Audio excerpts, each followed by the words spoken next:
Hi, welcome. Enjoy the content. Subscribe and turn on notifications. Daniel never imagined his mother's 68th birthday would end in the grave-like silence of 20 people sitting around a fully set table, staring at their plates as if the food had turned to ash. But that's exactly what happened that sunny October Saturday in Charlotte, North Carolina, when he decided to reveal the truth he'd uncovered just 3 hours earlier. 3 hours. That was all it took for 15 years of marriage to collapse. For trust to shatter into a cruel illusion. For Daniel to realize the woman sleeping beside him every night was a complete and utter stranger. The morning had started with its usual comforting rhythm. Daniel woke early, around 7.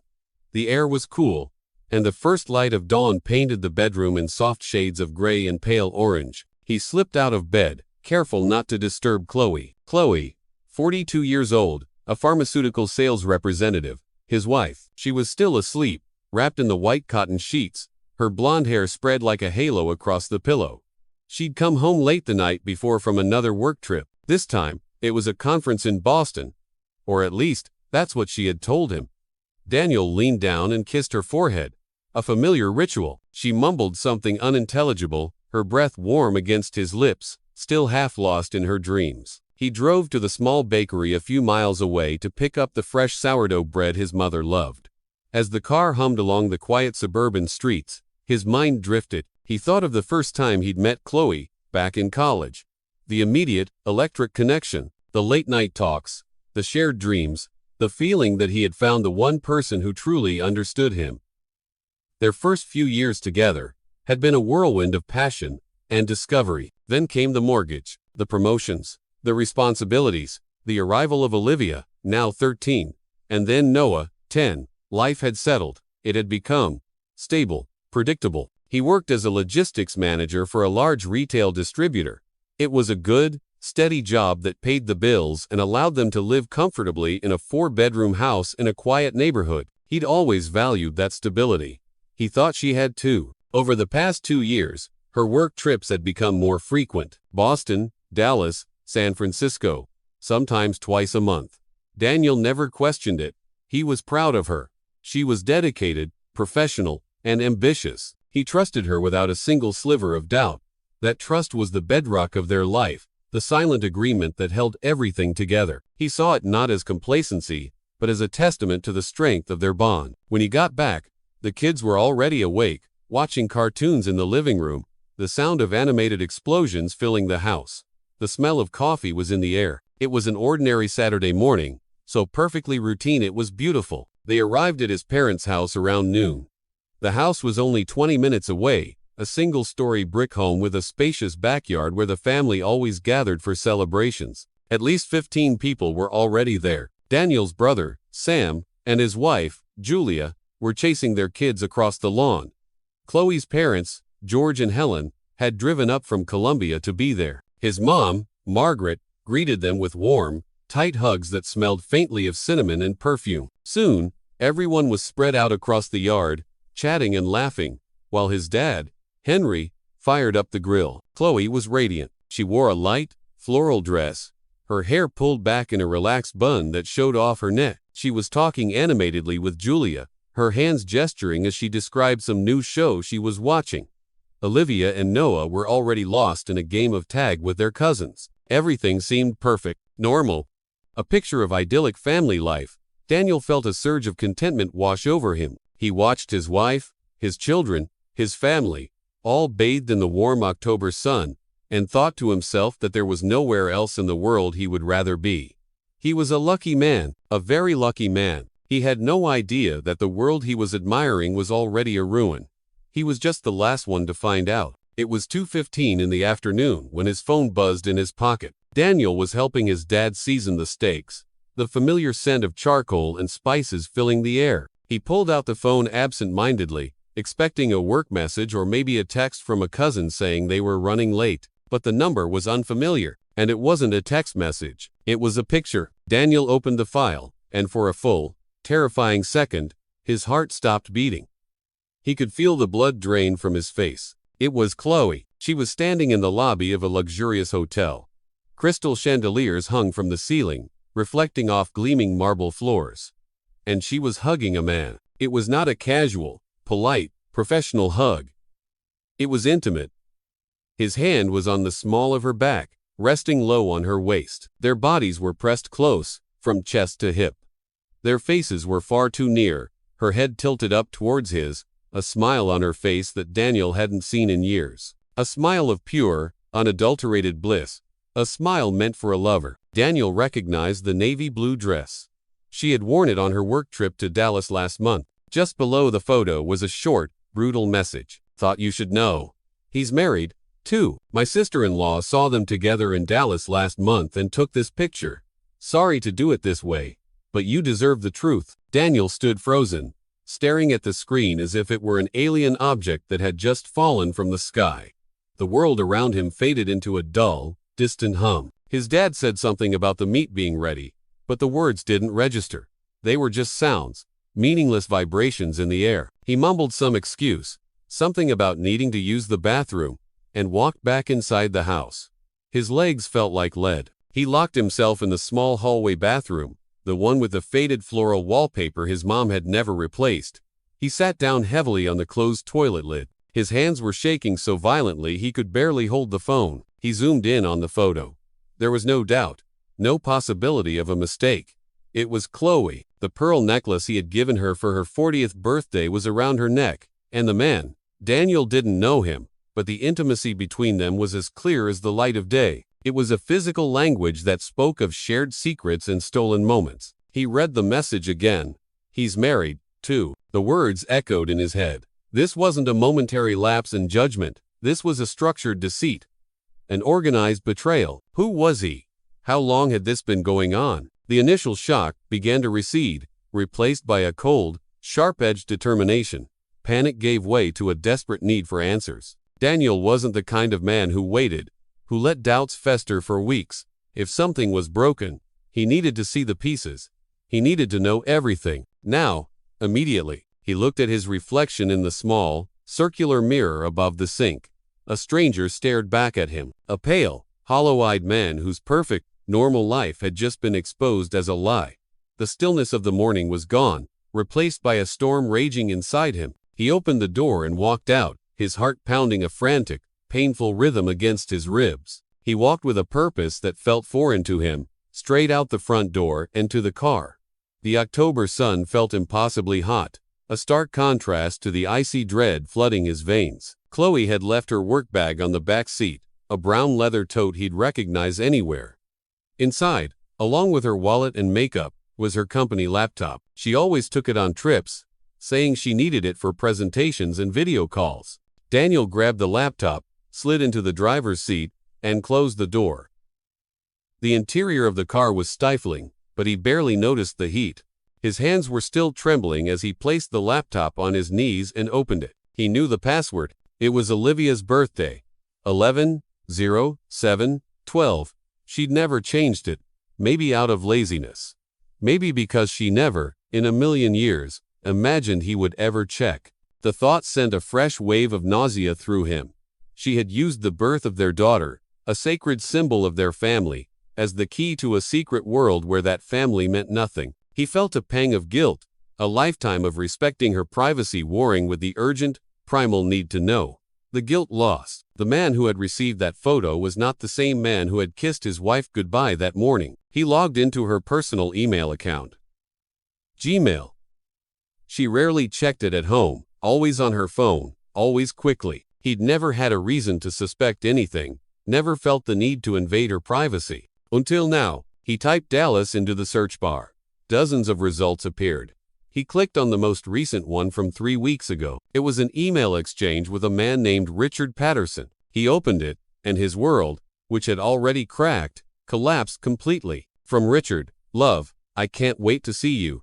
The days without you are unbearable." Chloe's reply: "Me too, Richard. Just a few more weeks and we'll sort everything out, I promise." Daniel felt bile rise in his throat. He scrolled further, each message another stab in the heart. An email from Richard, dated July. "When I see you smiling at me in that hotel lobby, I forget everything. I forget I have a life I need to dismantle. You're worth every risk." And Chloe's reply: "You're worth it, too, my love. Soon we'll finally be together for real." No lies, no hiding. I deserve to be happy. We both do. He had to stop reading for a moment. He leaned his head against the steering wheel, squeezing his eyes shut, trying to breathe. I deserve to be happy. As if her happiness was something he had denied her. As if the life he had worked so hard to build for them was a prison. He opened another email, an older one from 4 months back. Richard had written, "Last night was incredible. You make me feel alive again. My wife has never understood me the way you do." And then, the words that would haunt him for the rest of his life. Chloe's reply. "I know, darling. Daniel is a good man, but he's so boring, predictable. With you, I feel free. I can't wait to start our life together." Boring, predictable. He'd worked hard every single day. He'd been a present father, a faithful husband. He coached Noah's little league team. He helped Olivia with her calculus homework. He fixed leaky faucets and mowed the lawn. He had given her stability, loyalty, and unwavering love. And for that, he was boring. He was a cage from which she needed to feel free. He swallowed the bitter taste of rage and kept reading. There were messages detailing their meetings. The hotel in Boston was perfect. Shame, we only had one night. Another. I've already booked our reservation in San Francisco for next month. 2 nights this time. We can have dinner at that Italian place you wanted. And then, the final, devastating blow. An email from Chloe to Richard. I've been thinking about us living together. Maybe somewhere on the West Coast. A fresh start, far from everything. Once I get custody of Olivia and Noah, we can finally be a real family. Daniel closed his eyes. The words burned behind his eyelids. She was planning to take his kids, to tear them away from him, from their home, from their grandparents and cousins, to build a new life with a stranger, while he was left behind, alone, shattered. He spent the next 15 minutes reading compulsively, a man possessed. He discovered the affair had been going on for 6 months. Every single work trip had been a lie. He saw the expenses charged to their joint credit card expenses he never reviewed in detail, trusting her completely.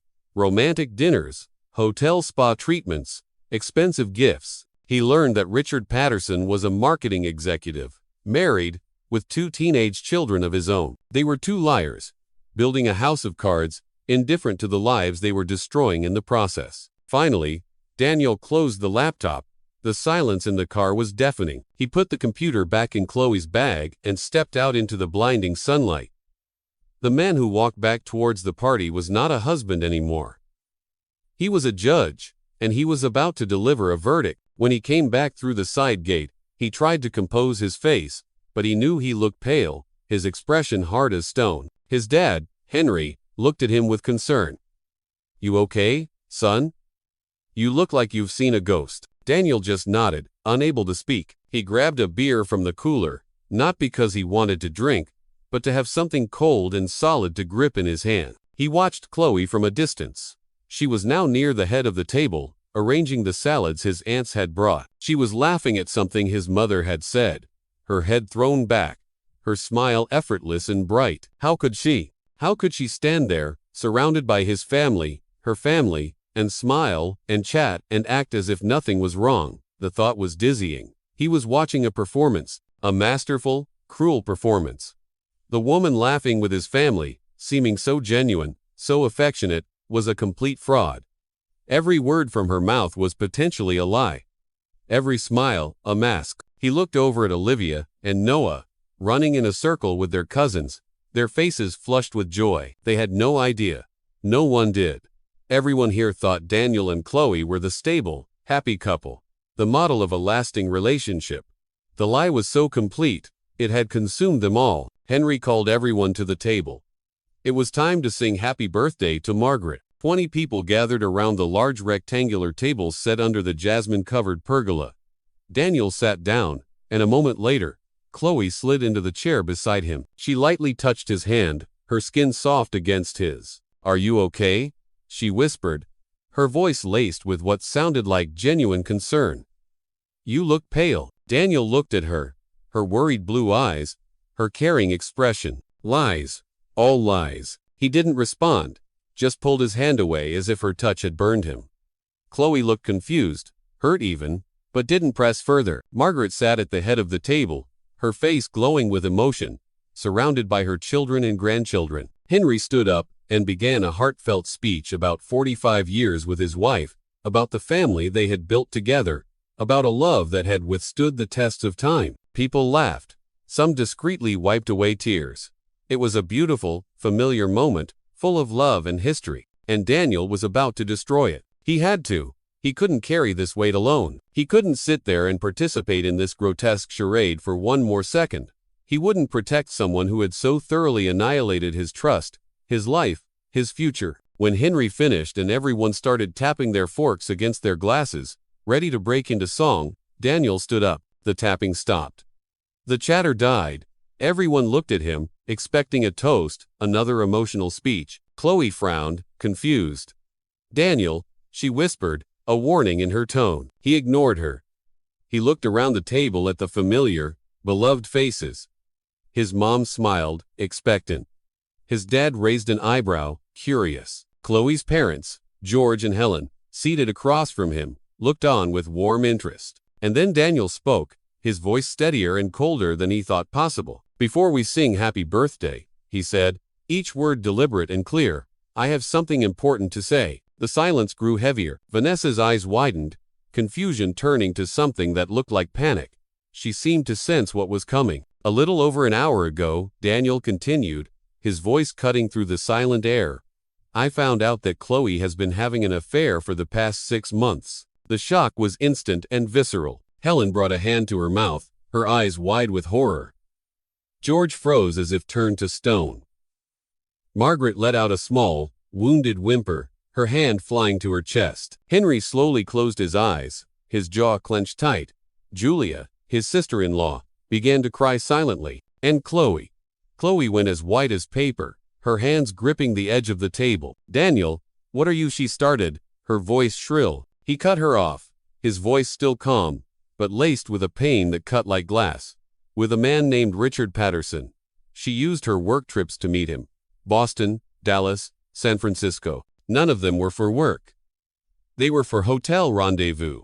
He paused, letting the words sink in. "I read the emails. Hundreds of them. They were planning to file for divorce and move in together. Take Olivia and Noah away from me." He looked directly at Chloe now, all pretense gone. She said, "I'm boring. Predictable." His voice cracked slightly on the last word, but he quickly regained his composure. Chloe shot up from her chair so fast it nearly toppled over. "You had no right," she shrieked, her face a mask of fury and desperation. "You had no right to invade my privacy." Daniel finally let his own cold fury show. His gaze was pure ice. "Privacy?" he said, his voice dangerously low. "You want to talk about rights now, Chloe? I had a right to know my wife was sleeping with another man. I had a right to know she planned to take my children away from me. I had a right to know that every goodbye kiss, every I miss you text, every single part of our life was a sham." George, her father, looked like he'd aged 10 years in a few seconds. He stared at his daughter with a mix of disbelief and deep, profound disappointment. "Chloe," he began, his voice a hoarse whisper, but he couldn't finish. "You're taking this out of context," Chloe tried, her voice faltering. "It's not what you think." "Let me explain." But there was no explanation possible. Daniel pulled out his phone and opened the screenshots of the emails he'd saved in the car. He handed the phone across the table to George. "Read it yourself," he said. "Everyone can read it." Her words. "It's all there. How I'm boring. How she can't wait to start her new life with him." George took the phone with trembling hands. As his eyes moved over the messages, his expression shifted from disbelief to horror, then to a quiet, simmering rage. He passed the phone to his wife, Helen, who read it and began to cry, not silently anymore, but in deep, painful sobs. "My daughter," she murmured through her tears. "My daughter did this." Chloe looked around at the shocked, disappointed, and contemptuous faces of her family. Olivia was crying, clinging to Julia.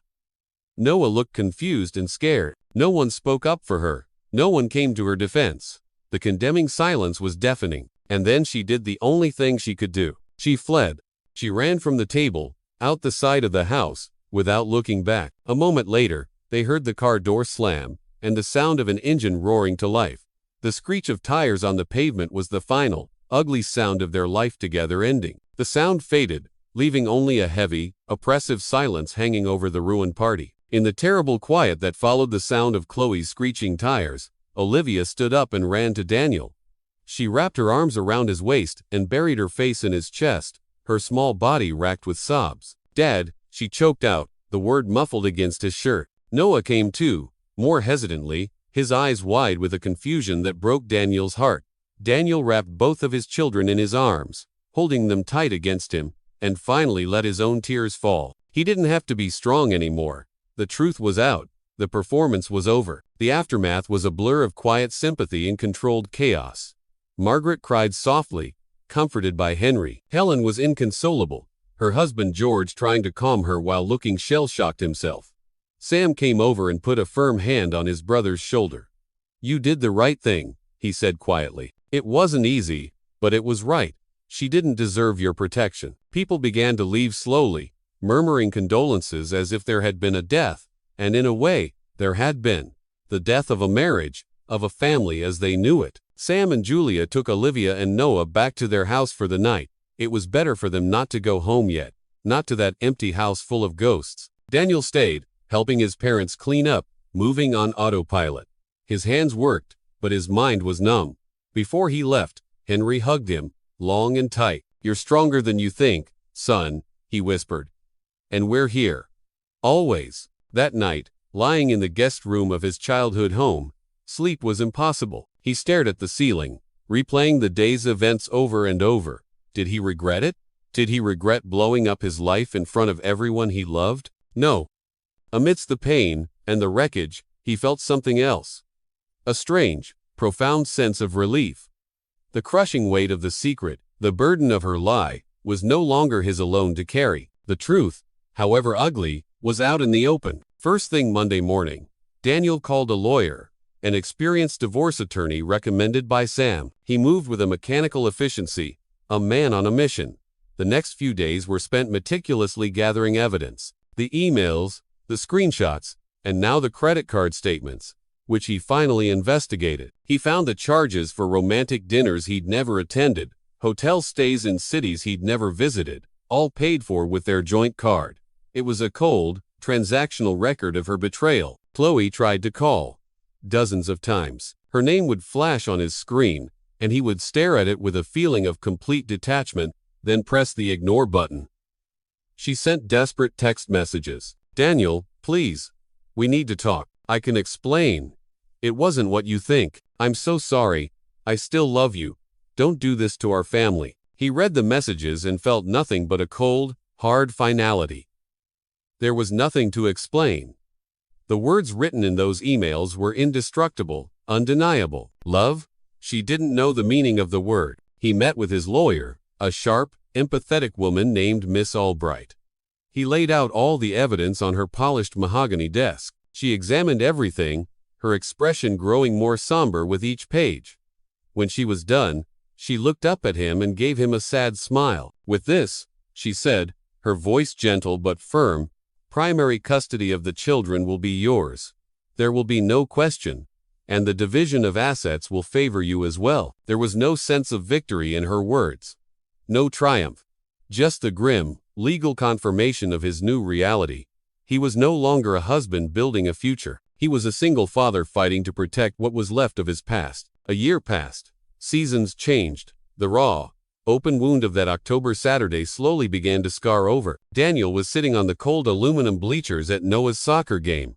It was a crisp autumn afternoon, the leaves on the trees a riot of red and gold. Noah, his face determined, was chasing the ball down the field. Olivia sat beside him, absorbed in a novel for school, occasionally looking up to cheer. It was a new kind of normal, a quieter, simpler one. And then, a surprising thought occurred to Daniel. He had gone an entire week without thinking about Chloe. The pain was still there, of course. It probably always would be, in some small, faded way. A scar that would never fully disappear. But it was no longer a sharp, paralyzing agony that defined his every waking moment. He had survived. More than that, he was rebuilding. The divorce had been brutal but swift. With the mountain of evidence, Chloe's attempts to contest it were futile. She pleaded, she cried in front of the judge. She claimed it had all been a terrible mistake, a moment of weakness. But it was too late. The judge, reviewing the irrefutable proof and hearing the clearly expressed wishes of the children, Olivia, at 13, old enough to have a significant say, granted primary custody to Daniel. Olivia, after months of therapy that Daniel had arranged immediately, had been clear. She lied to everyone. "Dad," she'd said, her eyes red but steady, "how can I ever trust her again?" Noah's reasoning was simpler, more heartbreaking. "Mom left," he had simply said one night. "You stayed." The consequences for Chloe had been catastrophic. The story spread, as stories do. Her reputation as a pharmaceutical sales rep, a job that relied heavily on trust and professional ethics, was tarnished. She resigned 3 months after the party, unable to handle the whispers and judgmental stares. And Richard? Daniel had learned through the legal proceedings that Richard's wife had been tipped off by the same anonymous source. He confessed everything. His wife immediately filed for divorce. For a short time, Richard and Chloe tried to turn their secret romance into something real, but the fantasy that had thrived in the thrill of secrecy crumbled under the weight of reality. 2 months after the party, Chloe had called Daniel, the only call he ever answered. She had sobbed uncontrollably, admitting that Richard had broken up with her, that he was trying to win his own family back. She had lost everything, she cried. Her husband, her children, her job, her dignity. Daniel had listened in silence. When she finally finished, her voice raw with self-pity, he had said only 5 words. "I hope it was worth it," and he had hung up. There was no cruelty in his voice, just a sad, final acknowledgement of the price of her choices. His family had been his rock. Margaret called every day. Henry came by on Saturdays to take the grandkids out, giving Daniel a few precious hours to himself. Even Chloe's parents, George and Helen, kept in touch, repeatedly apologizing for their daughter's actions and asking if they could see the grandkids. Daniel allowed it. They were victims in this, too. On the field, Noah scored a goal. The small crowd of parents erupted in cheers. Daniel clapped loudly, a genuine smile on his face. Olivia looked up from her book and applauded, a small smile playing on her lips. They were a family. Broken, yes. Different from what he had ever imagined, but they were a real family, built not on a foundation of comfortable lies, but on the hard, solid ground of the truth. He never regretted exposing that truth at the family lunch. Some had suggested he should have handled it privately, spared everyone the shock, but Daniel knew, deep in his soul, that he had done the right thing. Chloe had built an elaborate, cruel lie. The truth, however devastating, was liberating. It wasn't revenge. It was justice. It was his refusal to carry the weight of her betrayal alone. In that deafening silence around the birthday table, when everyone stopped pretending, he had felt something unexpected amid the pain. Relief. The truth was finally out. And that, Daniel had discovered in the long months that followed, was the only place from which any real healing could begin. It wasn't easy. It wasn't quick, but it was real. And in the end, as he watched his son celebrate and his daughter read her book, Daniel realized that the truth was the only thing that really mattered. It was the foundation on which everything else could, eventually, be rebuilt. Thank you for watching the video. If you enjoyed it, don't forget to subscribe to the channel and turn on notifications so you won't miss any updates. See you next.